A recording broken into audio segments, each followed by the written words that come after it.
तो शीश महल में भाजपा का नेता 2-4 महीने बाद कोई जाएगा या नहीं जाएगा, क्यों सवाल है। देखिए, शीश महल नहीं, वो मुख्यमंत्री आवास में, शीश महल में जो उन्होंने मिस का किया, हम उसका विरोध करते हैं। अब इतने सालों में तो 10-20 पुल शीला दीक्षित बना चुकी होती है। शीला दीक्षित की बहुत तारीफ कर रहे हैं आप लोग। मैं शीला दीक्षित की तारीफ नहीं, मैं मदन लाल खुराना जी की तारीफ करता हूँ, जिन्होंने इस प्रदेश के लिए काम किया है। नमस्कार, मैं आर.के. जायसवाल और आप देख रहे हैं जनमत की पुकार। हमारे साथ मौजूद हैं भारतीय जनता पार्टी के पूर्वांचल मोर्चा के प्रवक्ता और बंगाली समाज के सहसंयोजक प्रदेश के मुखर्जी साहब। आप लोग तो लगातार अरविंद केजरीवाल को घेर रहे थे, शीश महल को घेरे थे, आज तो उन्होंने सब कुछ त्याग दिया, चाबी सौंप दिया, अब वो घर खाली करके गए कहीं और। देखिए, हम लोग बचपन में कहावत सुनते थे कि जो नौटंकीबाज होता है ना, वो नौटंकी करता ही रहता है। अरे वहाँ से गए, कहाँ गए? अपने सांसद के घर में। और वो उनको किसके पास मिला? आतिशी को। आतिशी को तो मिलेगा ना, किसी केंद्रीय मंत्री को तो नहीं मिल रहा है, वो मुख्यमंत्री जी को ही मिलेगा। इसीलिए उनको जो नौटंकी की जो पराकाष्ठा है, उस पराकाष्ठा को भी उन्होंने पार कर दिया। अब तो सरकारी सारी सुविधाएं त्याग दिया उन्होंने तो बहुत पहले ही कहा था हम सरकारी सुविधाएं लेंगे नहीं, लेकिन लिया ना। उन्होंने तो कसम खाई थी, इस कुर्सी में ही खराबी है, उस कुर्सी में बैठे ना। उन्होंने कहा था कि मेरे आने के 40 दिन के अंदर शीला दीक्षित जेल में जाएगी, आज तक भेज नहीं पाए ना। तो शीश महल में भाजपा का नेता 2-4 महीने बाद कोई जाएगा या नहीं जाएगा, क्यों सवाल है। देखिए, शीश महल नहीं, वो मुख्यमंत्री आवास में, शीश महल में जो उन्होंने मिस का किया, हम उसका विरोध करते हैं और करते रहेंगे। पर चूंकि मुख्यमंत्री आवास है, तो जब हमारा मुख्यमंत्री आने वाला है तो जरूर जाएगा। लेकिन वहाँ पे जो हुए घोटाले, और कितने घोटाले हुए, उन पर्दों में कितना पैसा आया और उस पैसे में कितना कमीशन किसको, वही जांच करेंगे, उसकी जांचें भी होंगी। और जिन्होंने भ्रष्टाचार किया है उनको जेल जाना ही पड़ेगा, जिन्होंने खालिस्तानियों का समर्थन किया है उनको जेल जाना ही पड़ेगा। गड्ढा मुक्त दिल्ली सड़क, गड्ढा मुक्त सड़क जो है दिल्ली हो रही है, मगर आप लोग केजरीवाल का फोटो लगाकर गड्ढे में प्रदर्शन कर रहे हो। बड़ा दुर्भाग्य का विषय है कि आज दिल्ली राष्ट्रीय राजधानी में हर जगह गड्ढे, गड्ढे तो भरे जा रहे हैं ना। अब भरे नहीं जा रहे हैं, ये अब तो अब वो बात कर रही है, लेकिन कितना दुर्भाग्य है, कितने लोग फंसे, कितने लोगों की मौत हुई गई। लेकिन आपको शायद मालूम हो, बरसात में कितने बच्चों का करंट लगा, कितने लोगों की मौत का कारण सिर्फ ये और ये रोड रहा।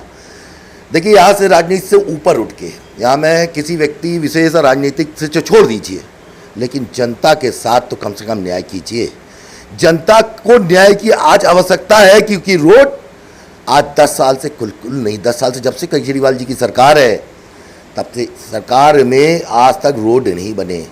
फ्री फ्री फ्री के नारा देकर लोगों को बेवकूफ़ तो उन्होंने बनाया, लेकिन जनता का काम नहीं किया। इसका पंजाबी बाग का पुल भी आप देख सकते हैं, उसका उद्घाटन हो रहा है। आज विधायक जी ले गए थे हम लोग को वहाँ पे वो निरीक्षण करने के लिए, बहुत जल्दी उद्घाटन होने वाला है। लेकिन उद्घाटन कब हो रहा है? जब कितने साल हो गए, इतने सालों में तो 10-20 पुल शीला दीक्षित बना चुकी होती है। शीला दीक्षित की बहुत तारीफ कर रहे हैं आप लोग। मैं शीला दीक्षित की तारीफ नहीं, मैं मदन लाल खुराना जी की तारीफ करता हूँ, जिन्होंने इस प्रदेश के लिए काम किया है। साहिब सिंह वर्मा जी का तारीफ करता हूँ कि इन्होंने कुछ प्रदेश के लिए काम किया है। इनकी ये सोच में प्रदेश दिल्ली को राष्ट्रीय राजधानी में स्थापित करना था, सुख सुविधा, और केजरीवाल जी ने इन सबकी मेहनत को गड्ढे में डाल दिया। सारे मुख्यमंत्रियों के काम को सिर्फ अपने बैनर, होर्डिंग, पोस्टर और अपने प्रचार के अलावा इन्होंने कुछ भी नहीं किया, और उसमें सबको गड्ढे में डाला। इतना महिलाओं के बस फ्री मिल रहा है, महिलाएं फ्री यात्रा कर रही है, इतने हॉस्पिटल में सुविधाएं हैं, स्कूल में सुविधाएं हैं, बिजली, पानी, सब कुछ, वृद्धाओं को यात्रा फ्री है, मुफ्त यात्रा करवा रहे हो, और आपको कभी कुछ नहीं किया। हाँ, बहुत कुछ किया। 16 झीलें बनवा दी उन्होंने। हर समय बरसात में झीलें बनती है, गाड़ियां घुस जाती हैं, झीलें बनवाई हैं। स्कूल ऐसे बनवाए हैं जहाँ सुबह लौट ले आते हैं। अब ये सामने MCD का स्कूल है, देखिए उसके सामने कितनी गंदगी पड़ी हुई है दिल्ली सरकार की, वहाँ से छोड़िए। उसके बाद अब आपने क्या कहा, हाथ से आगे जाइए, सीमेंट साइडिंग में आपका वो बना हुआ, वहाँ सुबह शाम घूमता है, ठीक है ना।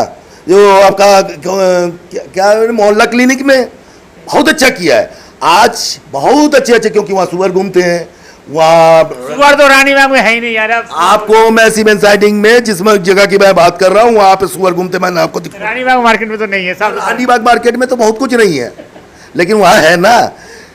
आप दवाइयाँ मिल रही है लोगों को, वहाँ दवाइयाँ मिल रही है। कभी चेक कराने गए अपना हेल्थ? देखिए, मैं तो ऐसी जगह चेक कराने से डरता हूँ कि जहाँ मरने की संभावना ज़्यादा हो, क्योंकि मैं तो डरता हूँ। क्योंकि भैया इसीलिए क्योंकि मुझे मालूम है कि वहाँ मैं जा ही नहीं पाऊँगा। और कोई भी यदि इतना ही अच्छा विद्यालय होता तो माननीय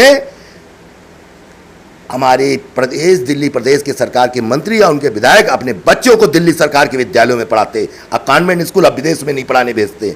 माननीय यदि इतना ही अच्छा सरकारी अस्पताल होता तो वो अपने बच्चों को और अपने को जब एडमिट कराना होता है तो एम्स नहीं जाते, वो प्राइवेट हॉस्पिटलों में नहीं जाते, सरकारी अस्पतालों में एडमिट कराते माननीय। लेकिन दुर्भाग्य है कि वो अपने बच्चों को नहीं, क्योंकि उनको मालूम है कि वो क्या कर रहे हैं। अब माहौल वगैरह बदल रहा है दिल्ली में। देखिए, जनता जाग चुकी है, जनता जान चुकी है कि केजरीवाल जी ने उनको कितना बेवकूफ़ बनाया।